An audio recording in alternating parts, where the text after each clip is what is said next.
ये समय उन संकल्पों का है जो अगले 25 वर्षों में देश को नई ऊंचाई पर ले जाएंगे।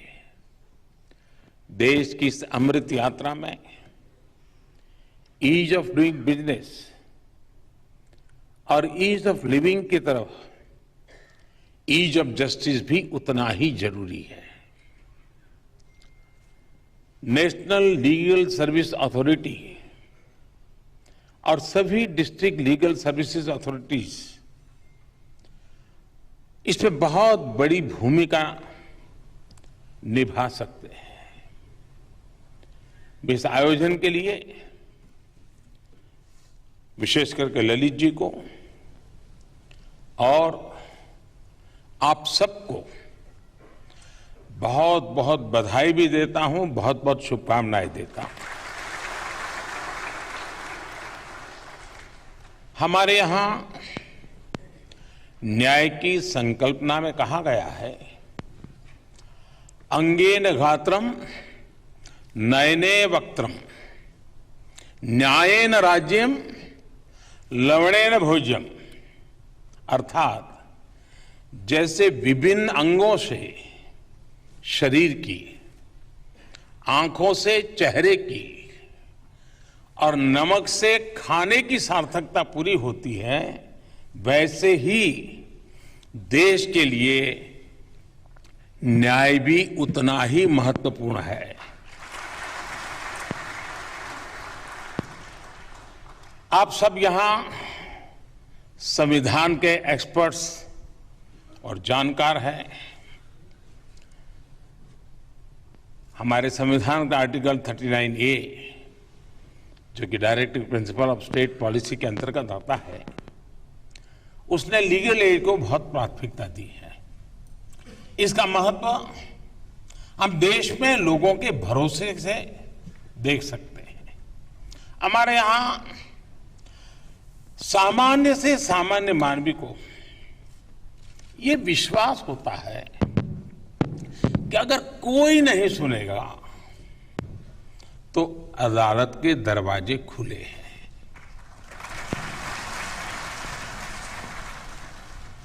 न्याय का ये भरोसा हर देशवासी को ये एहसास दिलाता है कि देश की व्यवस्थाएं उसके अधिकारों की रक्षा कर रही हैं।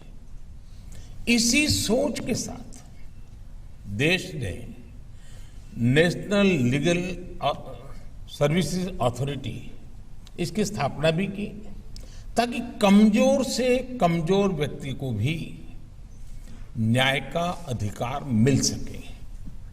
विशेष रूप से हमारी डिस्ट्रिक्ट लीगल सर्विस अथॉरिटीज हमारे लीगल एड सिस्टम के बिल्डिंग ब्लॉक्स की तरह है। साथियों, आप सभी जानते हैं कि किसी भी समाज के लिए जुडिशियल सिस्टम का एक्सेस जितना जरूरी है, उतना ही जरूरी जस्टिस डिलीवरी भी है। इसमें एक अहम योगदान जुडिशियल इंफ्रास्ट्रक्चर का भी होता है। पिछले 8 वर्षों में देश के जुडिशियल इंफ्रास्ट्रक्चर को मजबूत करने के लिए तेज गति से काम हुआ है। जुडिशियल इंफ्रास्ट्रक्चर को आधुनिक बनाने के लिए 9,000 करोड़ रुपए खर्च किए जा रहे हैं। देश में कोर्ट हॉल्स की संख्या भी बढ़ी है। जुडिशियल इंफ्रास्ट्रक्चर के निर्माण में ये तेजी जस्टिस डिलीवरी को भी स्पीड अप करेगी। साथियों, दुनिया एक अभूतपूर्व डिजिटल रिवॉल्यूशन की साक्षी बन रही है और भारत इस रिवॉल्यूशन का प्रमुख केंद्र बनकर उभरा है।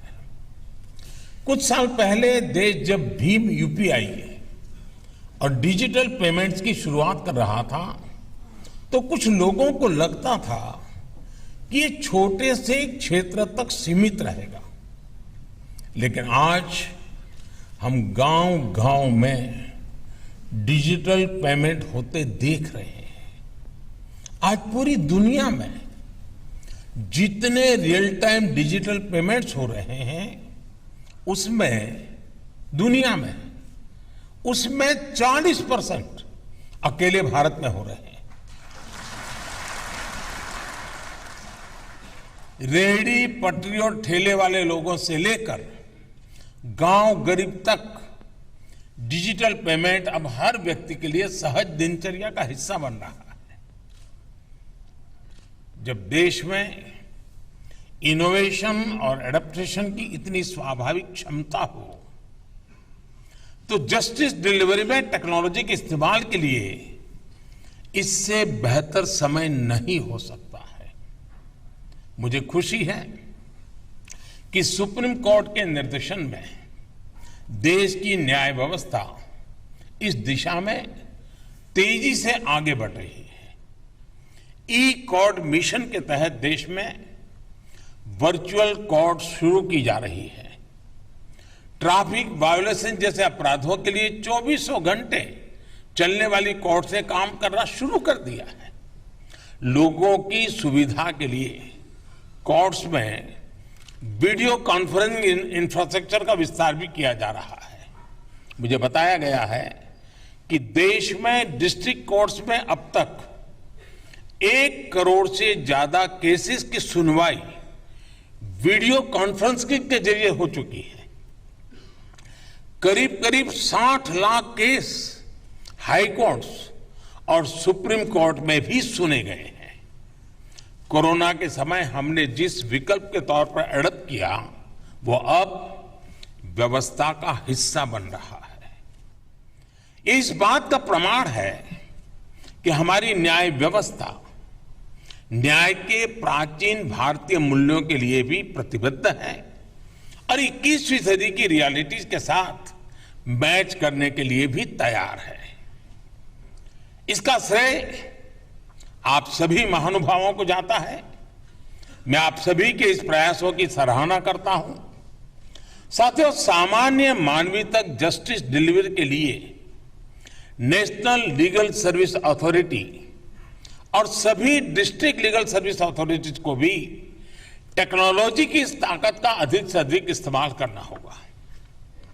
एक आम नागरिक संविधान में अपने अधिकारों से परिचित हो, अपने कर्तव्यों से परिचित हो, उसे अपने संविधान और संवैधानिक संरचनाओं की जानकारी हो, रूल्स और रेमेडीज इसकी जानकारी हो।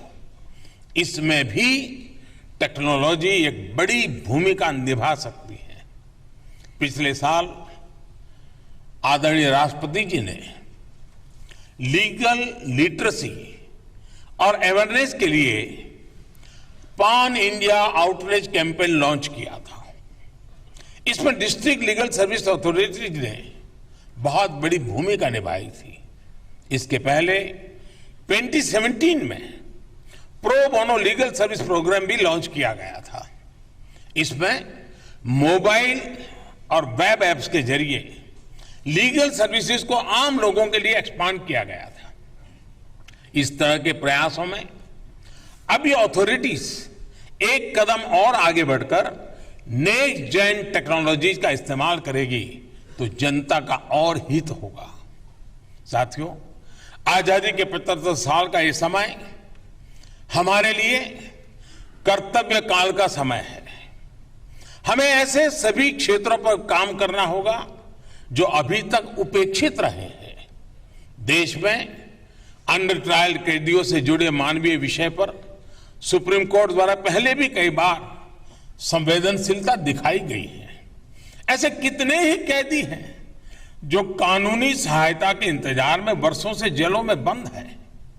हमारी डिस्ट्रिक्ट लीगल सर्विस अथॉरिटीज इन कैदियों को कानूनी सहायता देने का जिम्मा उठा सकती है। आज यहां देश भर से डिस्ट्रिक्ट जजेज आए हैं।